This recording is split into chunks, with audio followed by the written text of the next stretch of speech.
We don't really hang out outside anymore. 1 month after a high-speed chase ended in her front yard. The man in the Honda, 20-year-old Samuel Gabadabo. This week, Fort Worth police connected Gabadabo and his twin brother Solomon Gabadabo to 2 murders back in November. On November 30th, 2025, around 2 a.m., Isaiah Gonzalez walked out with his girlfriend after his shift at Flip's Patio Grill and headed to his car in the parking lot. He has no idea that 2 people have been waiting and watching for minutes. Within seconds, he was shot multiple times. But the thing is, this wasn't random. The people responsible were twins and had been planning this for 4 years. Twin brothers are in jail tonight, accused of 2 Fort Worth murders days apart. Court documents reveal a bizarre set of circumstances leading to the first fatal shooting. However, a witness told police the second killing was payback for a robbery a few years ago. This is Crime on Buzz. Before we get started, leave a like, share your thoughts in the comments, and subscribe so you won't miss out on cases like this.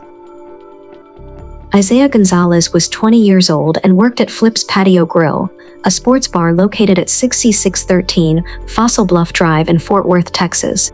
He had been working there for over a year and had a girlfriend who he spent time with regularly.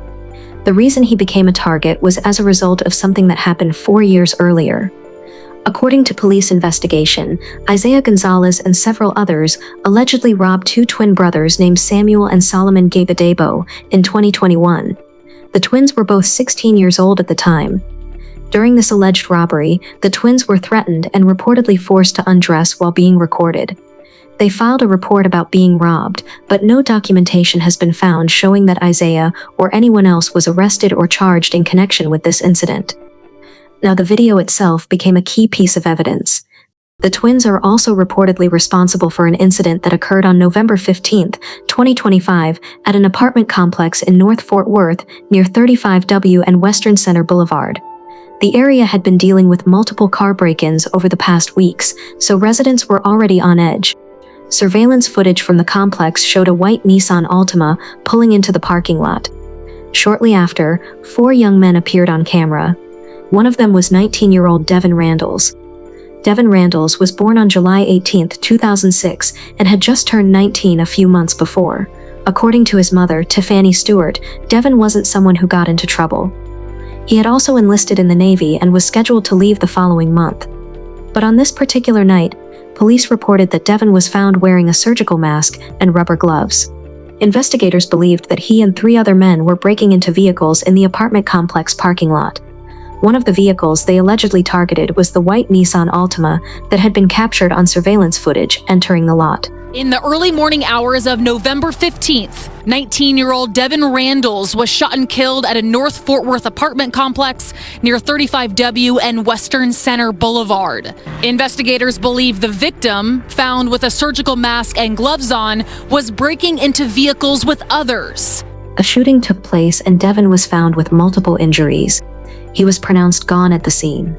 The white Nissan Altima was seen on surveillance fleeing the area immediately after the shooting, but at that time police had no suspects and no clear motive. When Tiffany got the call about her son, she rushed to the scene. Tiffany was devastated, and what made things worse was the narrative that started circulating about her son. According to police reports, Devon had been breaking into cars, but Tiffany rejected that account entirely.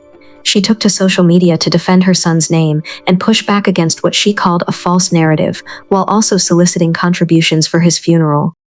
In a post, she wrote, "To know my son is to know that he was actually a good child. He wasn't a thug. He wasn't for the streets. He didn't drink. He didn't smoke. He was smart, talented, and very ambitious. Devon was actually one of my children that was a square. He was not the person that they are making him out to be. My son used to cut hair, detail cars, did landscaping, painted houses, and etc. He wasn't a thief. My son was also a God-fearing young man, stayed at church. He just got baptized last year. I never thought that I would have to do anything like this. With a heavy heart, I'm asking you all to please contribute and share this so I can lay my son to rest properly." She also posted, "Detectives just left my house. They are trying to figure out who did this to my son. There were no break-ins reported in those apartments that night. My son was shot 5 times, and they have no idea why and no suspects. This has confused me even more. I just don't understand. Whoever is behind that page created a false narrative to make another young black man look bad. And in another post she wrote, how can this happen to a young man that wasn't for the streets? A young man that was actually going places in life. A young man that had so much potential. A young man that never gave in to peer pressure. A young man that stood on his own. A young man that was God-fearing and went to church every Sunday. A young man that no one could pass a blunt or bottle to. A young man that just enlisted into the military and was supposed to leave next month. I just don't understand. Like, why? Tiffany was fighting hard to protect her son's reputation, but the police maintained their account that Devon had been involved in criminal activity that night. A memorial service was held for Devon. His balloon release took place on November 26th at Cobb Park in Fort Worth. His visitation was scheduled for November 28th, and his celebration of life service was held on November 29th at Beautiful Feet Ministries. 2 weeks later, 20-year-old Isaiah Angel Gonzalez, who worked at Flip's Patio Grill, a sports bar located at 6613 Fossil Bluff Drive in Fort Worth, which was just across the street from where the incident with Devon took place, was working his shift. The restaurant closed shortly before 2:30 a.m., and Isaiah finished cleaning up. He walked out with his girlfriend and they headed toward his car in the parking lot. What Isaiah didn't know was that 2 people had been waiting for him. They had allegedly been there for roughly 30 minutes waiting for Isaiah to get off work. They expected him to finish around 2 a.m., but he took a little longer than they anticipated. When Isaiah and his girlfriend reached his vehicle and he got into the driver's seat, the 2 suspects ran up to the car and opened fire through the windshield, targeting the driver's side where Isaiah was sitting. Isaiah was rushed to Texas Health Harris Methodist Hospital, where he was admitted to the ICU. Despite efforts to save him, he passed away from his injuries. His girlfriend, who had been with him, was unharmed. Police immediately began the criminal investigation, and based on the circumstances, they believed this was not a random act of violence. At the scene, investigators found shoe impressions in the grass and dirt where the suspects had been hiding, and the path they took to flee. Surveillance footage also captured a white Nissan Altima fleeing the scene immediately after. Now here's where things started to piece together for investigators. That same white Nissan Altima had been seen at the scene of Devon Randles' incident 2 weeks earlier. The 2 crime scenes were directly across the street from each other on Western Center Boulevard. Same vehicle, 2 separate incidents 2 weeks apart. Police began working to trace the vehicle. They discovered that the white Nissan Altima was registered to a woman whose sons were the Jibadebo twins, Samuel and Solomon. But before they could make any moves, they needed more evidence. They started looking into any possible connections between the victims and the suspects. That's when a tipster came forward with critical information. The anonymous tip told police that Isaiah Gonzalez had robbed the Jibadebo brothers approximately 4 years earlier, back in 2021. According to this account, during that robbery, Isaiah and others had held the twins against their will and forced them to undress while recording them. This was the first real lead connecting the twins to Isaiah's passing, but investigators needed proof. They obtained a search warrant for Isaiah's belongings, specifically his phone. When they searched his phone, they found the video which captured the 2021 robbery that the tipster had described. Police used facial recognition to analyze the individuals in the video, and the results confirmed that the 2 men being robbed in the footage were Samuel and Solomon Jibadebo. As investigators continued to gather evidence, they observed the twins and noted that they were seen wearing clothing and shoes that matched evidence from the crime scenes, including the Air Force One sneakers that matched the shoe impressions found at the scene. On December 12th, Fort Worth police decided to conduct a search of the twins' residence. However, during that search, no items were seized, and at that point, they didn't have enough evidence to charge Samuel or Solomon. That same day, police attempted to conduct a traffic stop on a vehicle being driven by Samuel Jibadebo around 2 p.m. on Garden Acres Drive. Samuel refused to stop and led the police through a high-speed chase. The chase came to an abrupt end when Samuel's vehicle crashed into a fence just feet from a home. Samuel briefly tried to flee on foot but was quickly apprehended by officers nearby. When police arrested him, they discovered he had multiple outstanding warrants from Grapevine and Frisco. He was charged with evading arrest with a vehicle and resisting arrest, in addition to the existing warrants. Samuel bonded out shortly after his arrest. At that time, police still didn't have enough evidence to charge him, so he was released. We don't really hang out outside anymore. Again at her Garden Acres home in Fort Worth. Her fence in the same condition 1 month after a high-speed chase ended in her front yard. I mean, you're going to go to prison for murder. There's there's nothing going to hold you back. I mean, he could have hurt anybody, trying to get away. The man in the Honda, 20-year-old Samuel Gabadabo. On January 15, 2026, Fort Worth's fugitive unit finally made their move. They located Samuel and Solomon Gabadabo at a residence in Euless, Texas. Both brothers were arrested and booked into the Tarrant County Jail. They were each charged with 2 counts in connection to the passing of Devan Randles and Isaiah Gonzalez. Twin brothers are in jail tonight, accused of 2 Fort Worth murders days apart. Court documents reveal a bizarre set of circumstances leading to the first fatal shooting. However, a witness told police the second killing was payback for a robbery a few years ago. Fox 4's Peyton Yeager has been going through the police paperwork today, and she's got more. Peyton? Steve, and the 2 murder scenes 2 weeks apart and right across the street from one another. We just learned that the suspect vehicle involved was caught on surveillance video in that North Fort Worth area on both of these nights. Fort Worth police tell us that suspect vehicle was registered to the twins' mother. Friday, Fox 4 visited Mary Aguado. We don't really hang out outside anymore. Again at her Garden Acres home in Fort Worth. Her fence in the same condition 1 month after a high-speed chase ended in her front yard. I mean, you're going to go to prison for murder. There's nothing going to hold you back. I mean, he could have hurt anybody, trying to get away. The man in the Honda, 20-year-old Samuel Gabadabo. This week, Fort Worth police connected Gabadabo and his twin brother Solomon Gabadabo to 2 murders back in November. In the early morning hours of November 15th, 19-year-old Devon Randles was shot and killed at a North Fort Worth apartment complex near 35W and Western Center Boulevard. Investigators believe the victim, found with a surgical mask and gloves on, was breaking into vehicles with others.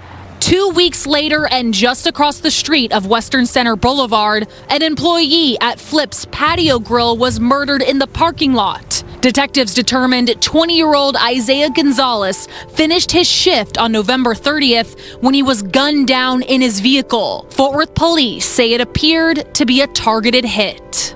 According to a newly obtained search warrant, during the investigation, police received a tip that Gonzalez robbed the brothers 4 years ago and forced the twins to undress at gunpoint. The tipster told officers they recently heard the Gabadabo brothers were responsible for Gonzalez's murder. Investigators say they found a video on Gonzalez's phone of 2 naked young men at gunpoint. Using facial recognition software, police determined the young men in the video to be the twin brothers. Then on December 12th, that's when Samuel Gabadabo was arrested for evading arrest in the Garden Acres pursuit and bonded out. At the time, Fort Worth police say they didn't have enough evidence connecting him to the 2 murders. This week, on Thursday, Fort Worth's fugitive unit found the brothers at a residence in Burleson and booked them into the Tarrant County Jail. Back at Mary Aguado's house, They're going to come fix it probably next week, but on my dollar. She fronted the money for a new fence, now hoping for a guardrail, but thankful her family wasn't hurt that December day. He jumped my fence where my mom was right there. Police also say that surveillance video from Flips showed 2 suspects in hoodies get out of the tall grass, wait for Gonzalez and his girlfriend to get to his vehicle, and then open fire. The search warrant we obtained also talks about shoe impressions that investigators followed to the suspect's vehicle before it took off, and police say those shoe impressions matched Air Force Ones that belonged to these brothers. When news broke of the arrests, Devon's mother, Tiffany, was relieved to finally hear that someone was being held accountable for her son's passing. She had been fighting for answers for 2 months, and now she had them. But Isaiah's family had a different reaction. His sister took to social media to push back against the narrative that Isaiah had been directly involved in the 2021 robbery. She wrote, "Just cause he had the video didn't mean he was a part of it. He wasn't the only one with the video. Please stay off my timeline giving 2 cents where it's not warranted." In another post, she wrote, "Imagine being so upset and miserable with your own life. You sit out here in the streets with your twin and take away the life of others. Imagine not having nobody to stop you from crashing out and messing up your own lives, that you go and mess up someone else's too." The case sparked intense debate online and in the community. Some people felt that if the twins had truly been humiliated and robbed in 2021, and if the authorities never arrested or charged anyone for it, then the twins might have felt like they had no choice but to take matters into their own hands. Regardless of what happened 4 years ago, nothing truly justifies their actions. There were also questions about Devon's involvement. The police maintained that Devon had been breaking into cars that night, but his mother maintained that he was innocent and wrongly accused. In one of her Facebook posts she wrote, "You all acting like Fort Worth Police Department have never falsely accused you all. My son was not out there with gloves and a mask on. They're gonna do anything to cover up stuff. My son was headed to the Navy, never been in trouble, graduated with honors, find somebody else's child to play with." She posted again, "You all believe anything that you all hear. Everybody knows my son. He was not one of them. He was at the wrong place at the wrong time. Believe what you want to, it doesn't matter. He is an innocent victim of a senseless crime." Now here's the legal complexity. In Texas, the castle doctrine allows residents to protect their property, including their vehicles. If someone is breaking into your car, Texas law permits you to respond under certain circumstances. However, that force must be within reason and measure. You can't simply hurt someone for standing near your car. But if they're actively breaking in or already inside, the law provides some protection for property owners who use force. The question in Devon's case is whether the charges would be dropped under that doctrine or not. As for Isaiah's passing, there's less ambiguity. According to the evidence, it was premeditated. The twins are currently awaiting trial. Both Samuel and Solomon Gabadebo face 2 counts. If convicted, they could spend the rest of their lives in prison. These cases spark conversation for a reason. Be the person to offer help if someone needs it. Trust your instincts and don't ignore warning signs. Subscribe if you haven't already, and I'll catch you in the next one on Crime on Buzz. Thanks for watching.